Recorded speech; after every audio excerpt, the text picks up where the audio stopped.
Bonjour à tous et bienvenue sur Afromédia, votre chaîne dédiée à l'actualité africaine. Aujourd'hui, nous plongeons au cœur de la crise soudanaise, un conflit dévastateur qui fait les gros titres. Quelles sont les dernières nouvelles sur le Soudan en avril 2025? Entre guerre civile, crise humanitaire et développement diplomatique, on vous dit tout. N'oubliez pas de liker, de vous abonner et d'activer la cloche pour ne rien manquer. C'est parti. Depuis avril 2023, le Soudan est plongé dans une guerre civile brutale entre l'armée soudanaise, dirigée par le général Abdel Fattah al-Burhan, et les forces de soutien rapide, une milice paramilitaire commandée par Mohamed Hamdan Dagalo, alias Hemedti.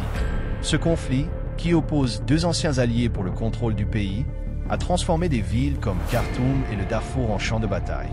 Selon l'ONU, plus de 150 000 personnes ont été tuées, 12 millions ont fui leur foyer et 22 millions risquent la famine. C'est la pire crise humanitaire au monde à ce jour.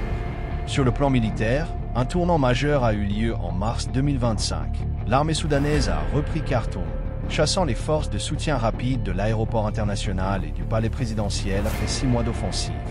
Le général al-Burhan est revenu dans la capitale pour la première fois en 2 ans, marquant une victoire symbolique. Cependant, les FSR restent puissantes au Darfour, où elles contrôlent presque toute la région et cherchent à établir un gouvernement parallèle.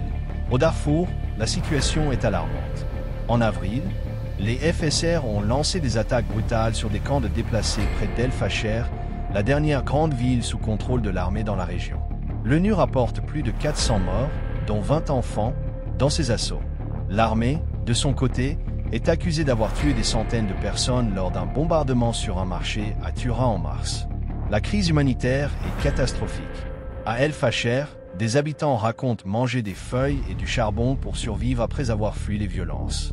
Les Nations Unies signalent que le financement humanitaire s'effondre, forçant le programme alimentaire mondial à réduire l'aide alimentaire dans les zones touchées par la famine. À Rank, près de la frontière avec le Soudan du Sud, des dizaines de milliers de réfugiés sont coincés entre les conflits des deux pays. Des rapports font état de 50 000 disparitions forcées par les FSR et des vidéos choquantes montrent des civils torturés dans des camps de détention.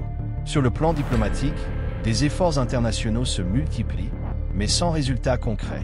Le 15 avril, une conférence à Londres, organisée par le Royaume-Uni, a promis 159 millions de dollars d'aide alimentaire et médicale.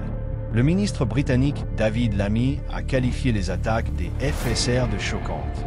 Le Soudan a déposé une plainte auprès de la Cour internationale de justice, demandant des mesures d'urgence pour stopper tout soutien aux FSR.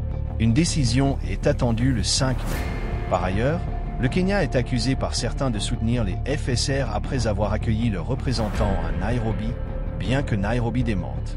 Les FSR ont menacé de nouvelles attaques, visant notamment Port-Soudan, une ville stratégique sous contrôle de l'armée.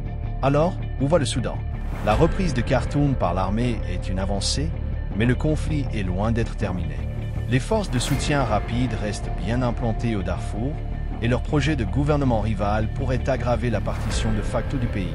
La communauté internationale semble divisée entre ceux qui soutiennent l'armée et ceux qui critiquent les deux camps. Sans un cessez-le-feu durable et des négociations inclusives, le risque de génocide au Darfour plane, comme le craignent certains observateurs. La date du 5 mai, avec la décision de la Cour internationale de justice, sera un moment clé pour juger de l'engagement international. Voilà pour les dernières nouvelles sur le Soudan.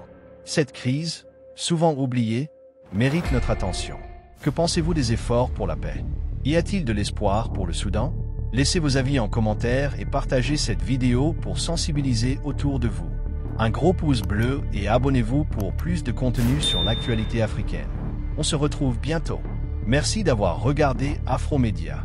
Suivez-nous sur Instagram, Twitter et TikTok pour ne rien manquer. Restez connectés à l'Afrique qui bouge.